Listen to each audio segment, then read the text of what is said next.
How tall are those roses? Are they 70 centimetre? No, they're actually 60. Oh. Yeah, they're really good value as well. I'm just going to take some of the outer guard petals off. What would you say your favourite red roses out of all of them? Oh gosh, that's a good question. Actually, I really like Explorer Yeah. and Freedom. Yeah. I think more because they really last, well, have a good shelf life. I do like Black Baccara because they're really dark and rich. Yeah, I probably would say, unless of course you're going into the Colombian Garden roses or the David Austin roses, in which case the red ones there are lovely. But no, I do love Explorer, really. It's nice and deep and dark. Yeah. And right. Multi-petalled. We've got a few ladies on. Hi Michelle, hi Deborah. We're just chatting away about what our favourite roses are, as we've got Valentine's coming up. So sorry for chatting away, but let's start. Well, good afternoon, ladies and gentlemen, because we do get some gents watching us. Thank you very much for joining us again for this Friday's afternoon live stream. Well, as Laura just mentioned, we've been chatting about red roses. Obviously, they're very much in our mind at the moment. In fact, sending some of our colleagues slightly around the bend talking about red roses at the moment. So Valentine's Day coming up. Going to focus today on using these beautiful red rhodos roses. Now, this one that I'm going to use is on a 60 centimetre stem length. Currently on our website at £141 a stem plus VAT. Now, bear in mind that because we purchase all of our flowers, well, to a certain extent all of our flowers, at live auction, you are subject to auction conditions, so the prices do fluctuate, and as you can appreciate, as the roses are demand driven, the price does go up slightly at Valentine's Day. So a couple of months' time, these probably won't be quite as expensive as this. But £141, which actually is quite a reasonable price for a red rose at the moment. And red rhodos do present quite a good rose value for money wise. Nice, tight, solid blooms. So yeah, red rhodos. I'm also going to use Aspidistra leaves. This is a 60 centimetre Aspidistra. They're sold in multiples of 10 stems, currently £1.98 on our website. And a bunch of beargrass. Now, I haven't actually got an entire bunch here, I've just picked a few pieces out, but you could use steelgrass or beargrass. And then I've filled this rather lovely cylinder container full of oasis, but I've actually levelled the oasis off with the height of the container because we don't actually want to see any of the oasis above the container on this occasion. So don't forget, while I'm demonstrating, do hit that like button and that love button, share us with your friends, and please do pose any questions that you've got, and Laura and I will try our utmost to answer them. Between the two of us, we normally manage to come up with something, don't we? We do, yeah. We don't like any pauses, so I do often ask a question for you all. we don't want you falling asleep either. That's very true. So pulling the majority of the leaves off, because the style arrangement that I'm doing on this occasion is a very contemporary theme, so it doesn't really require the leaves as such. So I'm just interfering with my beargrass now. I'm just going to pull the beargrass out of the vase as it's stopping me from getting my roses. Now, I have done a certain amount of preparation in the respect that you will find more often than not when your Aspidistra leaves come into you, they are quite dirty. Unfortunately, that is just how it is. They're grown and harvested and stored, and a certain amount of dust does settle on the leaves. So what I would recommend you do is just get a damp cloth and just wipe those. You can also just spray them with leaf shine just to give them that lovely shiny glossy finish. But I've just actually wiped mine today, so as you can see the difference just by using a damp cloth. You can certainly see it just takes all the dusty marks away. So just back to my roses. I'm removing some of the outer guard petals. Not absolutely essential. If you happen to like the look of the guard petals with that sort of slightly more rustic natural appearance, then you can leave them on. but on this occasion I'm removing them simply because I'm going for a contemporary styled arrangement. It doesn't lend itself to being Is too there any like fluffy. red rose that has a more of a almost finished look? It's a slightly smoother petal as such, as opposed to the red rhodos that you've got there. Yes, certainly.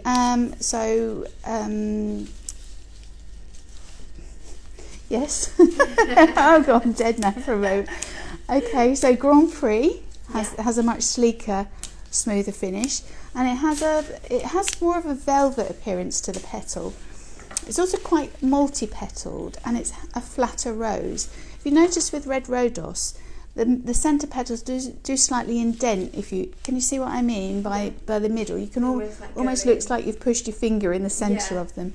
Now Grand Prix doesn't present like that. Grand Prix is a much flatter rose.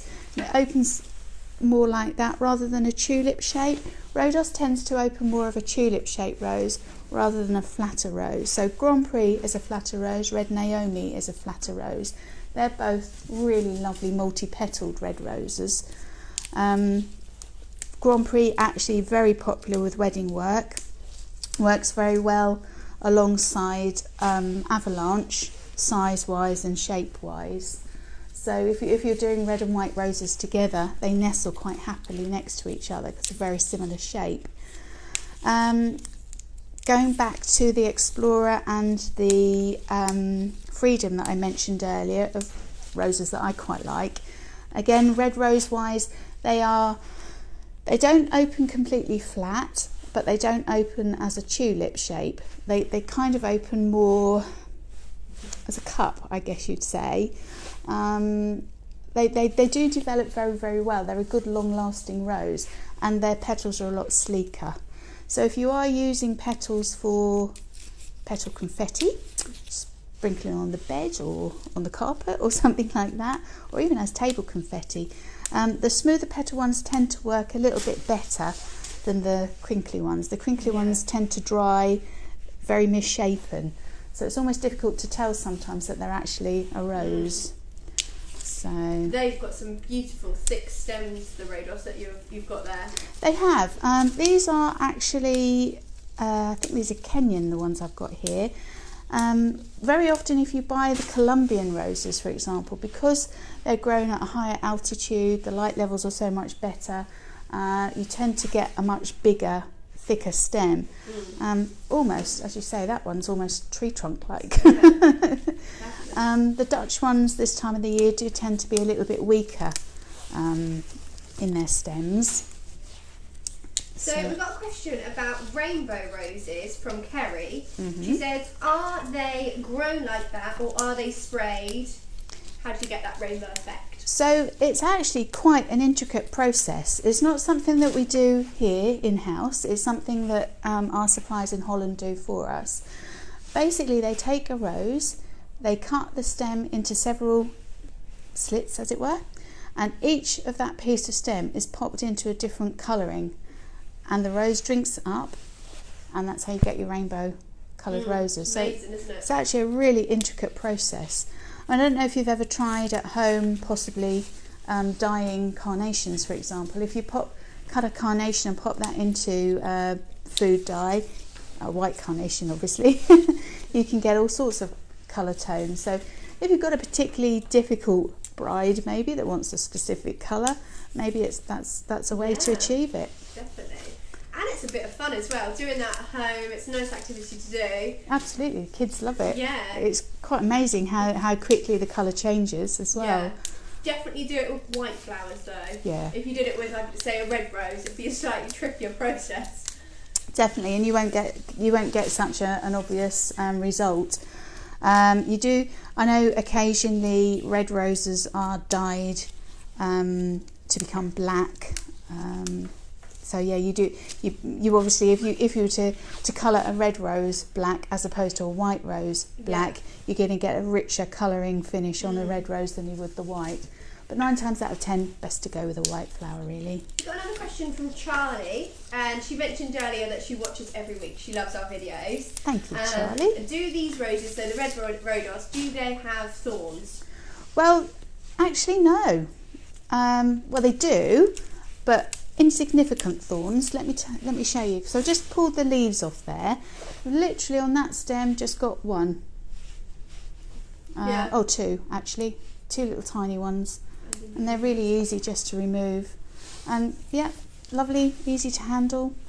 Not too sharp and vicious. So red rhodos, yeah, easy, nice, easy rose to work with. So we've got a few people commenting.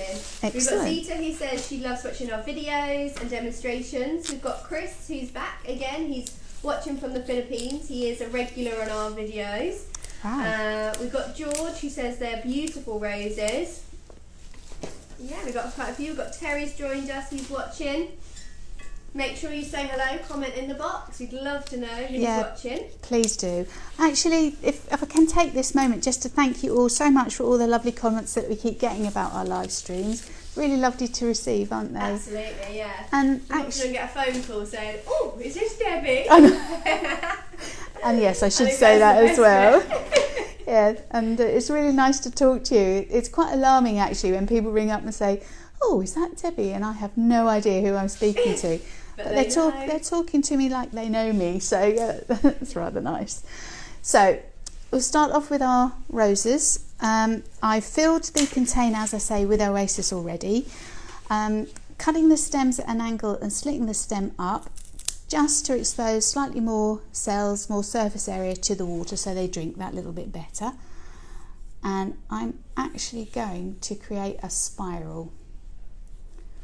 So the easiest way to do that is to turn the head upside down, measure to where you want the head to be, and then cut well, I normally do about 2.5–3 inches further, however long you actually want to go into the Oasis, and then add it as we go along.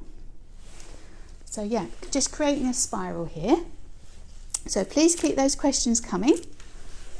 So we've got Joan who's asked, so for Valentine's, is it only red roses that florists use? Are they as they're associated with love?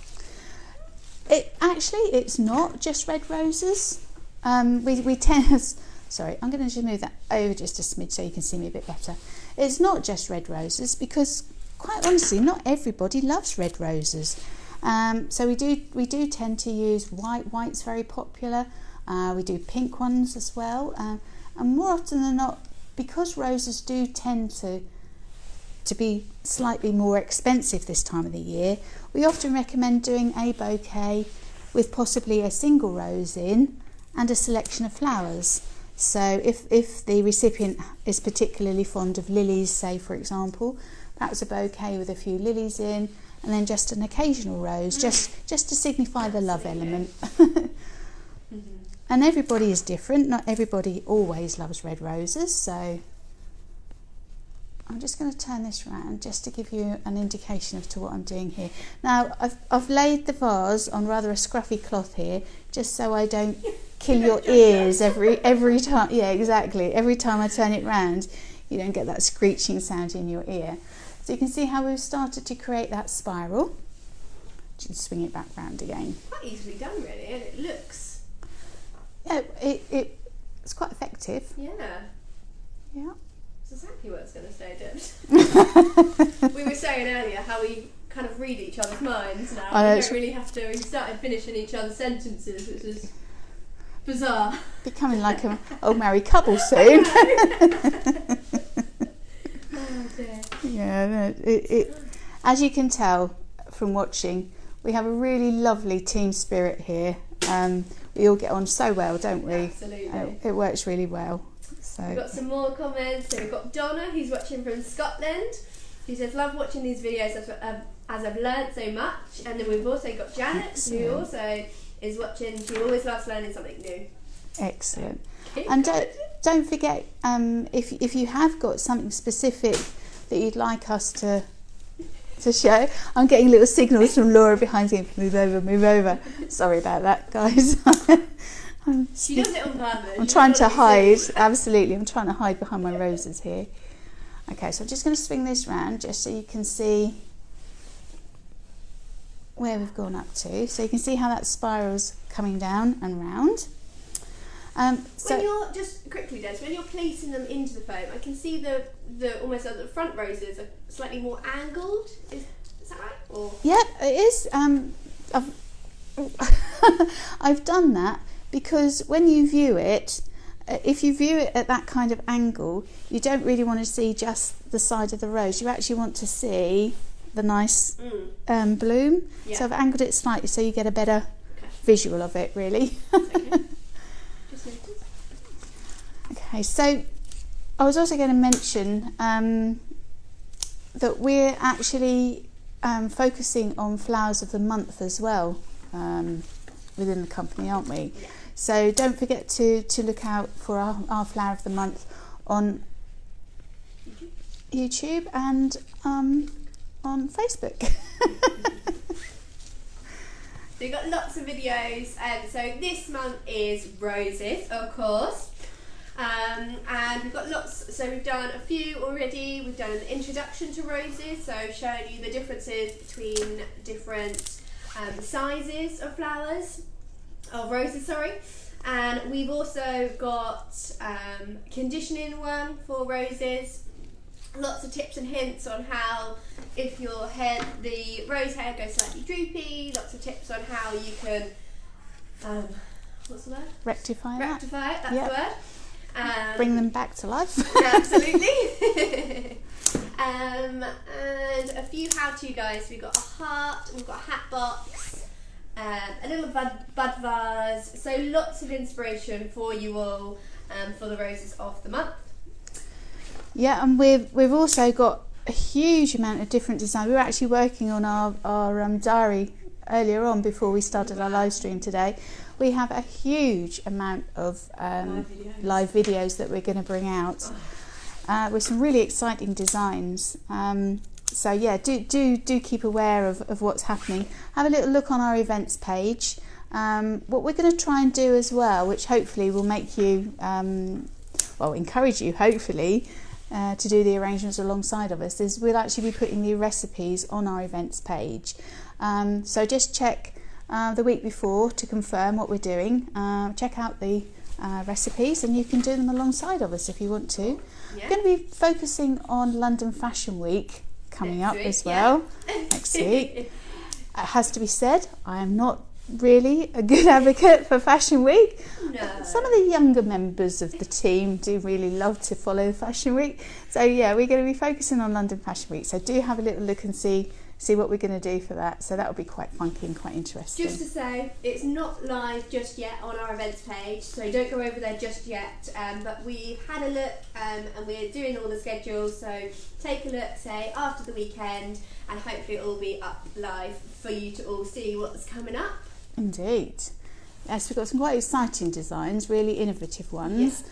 And we're hoping to try and cater for everybody, really. So we've got some, I'm just going to move that rose around slightly a bit. We've got some slightly more traditional arrangements, some slightly contemporary, funky. Got a little bit of everything for everybody, haven't we, Laura? Absolutely. Right, what are you doing there, Debs? Just swing him round. So there we have our little spiral of roses. And I'm just going to add some funky leaves. Sorry about that, rather noisy. I can't get out of the habit of chucking stems. You have got a bin down there. Yeah, I have. Yes, I have. Just making a mess. Well.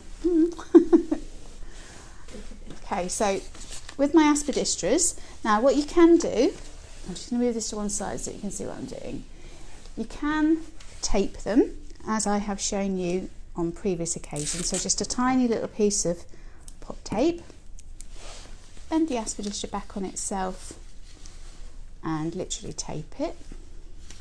We were asked, I think, a couple of weeks ago why you would use tape as opposed to staples, weren't we? Yeah. Staples do work. The only problem is if you're a bit awkward like I am, if you happen to catch your hand in the loop of the leaf and it's stapled, it will literally just rip it, whereas at least the tape will hold it in position. So, but it is personal choice really. There's no hard and fast rules as to what you should and shouldn't do. Now I'm just going to place those aspidistras into the centre of my spirals. Now another way of folding a leaf is to cut it sharp, pierce the hole, and then you've got a slightly shorter folded leaf. That just covers up the oasis. Same principle again. So cut the stem at a sharp angle and pierce that stem through the leaf, fold it back on itself. Turn this round again. It's actually quite heavy. It does look quite heavy, to be fair. Is there any risk of that, when it goes through the leaf, any risk of that breaking and such or splitting too much? Yeah, you do. I don't know if you've noticed, but I've quite cutely held on to the end. Yeah. Whereas if you just push it in, you can split it quite a bit. So I've actually held on to that. Careful. Yeah, just being a bit cautious. So Charlie, at the end, I'll put all the information, so the roses and the leaves, the recipe. I'm sorry I didn't do that at the beginning, but we will put that recipe in the post to give you an idea of how much we've used. And that is also available to view on our events page, so that is visible now for you to go and have a look at. Right, so just to show you, I filled the centre in there. Just going to fill the back in.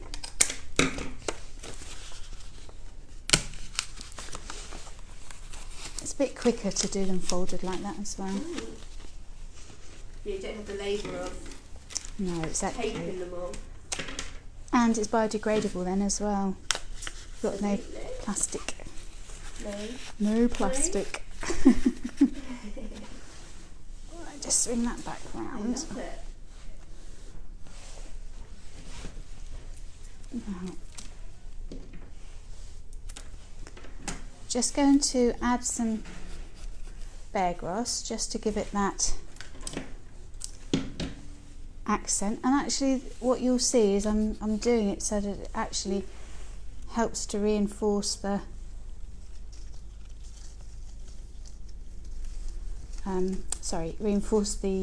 lines. I'm just going to tie that in for the moment. If I can find the other end. Is it fiddly what you're doing? Do you Just have a lot of patience?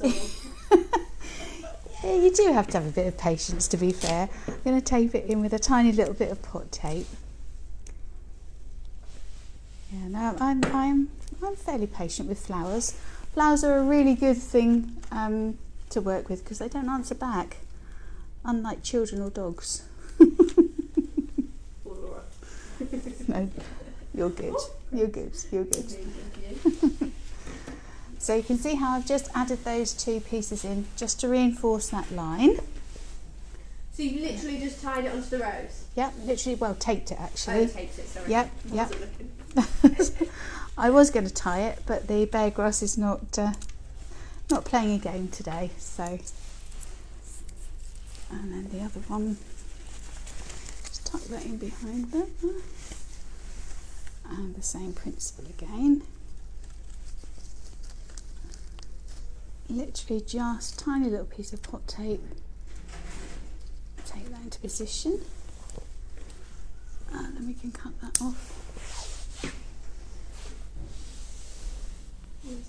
And then I've just got one more lot to do. Swing it back round. Make sure you keep asking those questions. Yeah, the audience has gone very quiet. No, because I think you've gone to sleep if you do that. No. We have got about 50 people watching, so. Oh wow, that's brilliant. I know that. I know they're out. Oh God, I can't speak today. I know they're out there. So let us know also what you're doing for Valentine's Day. We like to hear all the exciting things that you're up to. Absolutely. Oh, Catherine just put, because we're loving it. They're concentrating, it must be the reason. Bless you, Catherine, that's really kind, thank you. Yeah, unfortunately we don't get to celebrate Valentine's very well in the floristry industry because we're so busy. All we really want to do when Valentine's gets here is cocoa and slippers, really. Well, that's me speaking because I'm considerably older than some of the younger members of the team. They've still got the energy to go out. So we are getting a few questions, Debs, about the price of something like this. Oh gosh, that's a difficult one to answer. So we can answer as a wholesaler. We can, yep, absolutely. So as a wholesaler, Your cost would be for 20 red roses, so they would be £1.41 a stem at the moment plus VAT. Your bunch of Aspidistra would be £1.98 plus VAT, and the cost of your Beargrass is Let me just double check. I'm checking on the Beargrass. You can buy them in single bunches. They're £2.90. £2.90 for a bunch. So what does that work out? I can't do that in my head, but that's what the arrangement would cost, plus the piece of Oasis. The Oasis we sell at £2 and £2.10 for 4 blocks, Yeah. plus VAT. So yeah, Container. and it's just your container. You could use any container, to be Absolutely. fair. And to be Anything fair, got at you home. don't even have to opt for red roses at this time of year. They are slightly more expensive, as we were explaining earlier. It's all down to the supply and Absolutely. demand. So you could use pink roses, white roses. Just because I've dropped my piece of Beargrass. So something that's slightly more cost effective for you, and it still gives you that beautiful visual effect. Okay, and I'm just going to Got a add. few more questions. Yes, carry on. Perfect. So Joan said, when putting the roses, are you coming forward on your phone each time to get that Yes. spiral as you did? Yes, I am. Yep. Yeah. I'm We just. looked at earlier, didn't we? There we go. There you have it. If I tip it forward slightly, you can see. Oh, can you see? Or how I've tipped those front roses forward slightly more. That's lovely. There we go. One very contemporary styled red rose Valentine arrangement. Well, I hope you've enjoyed this afternoon's live stream. We've certainly enjoyed you watching us again, and thank you very much for watching. Don't forget to hit that love button and share us with your friends. Don't forget also to visit our website for loads more how-to guides, or you can subscribe to our YouTube channel where there's lots of tips and hints on other designs that you can achieve. And don't forget to look at our events page and find our recipes for the upcoming live streams that we're doing. So thank you so much for watching. I won't be speaking to you again, I don't expect, unless it's on the telephone in the office before Valentine's Day. So have a fantastic Valentine's Day to all of you. I hope you get spoiled and loved by your nearest and dearest. And have a good weekend, and we'll see you soon. Thanks for watching. Bye.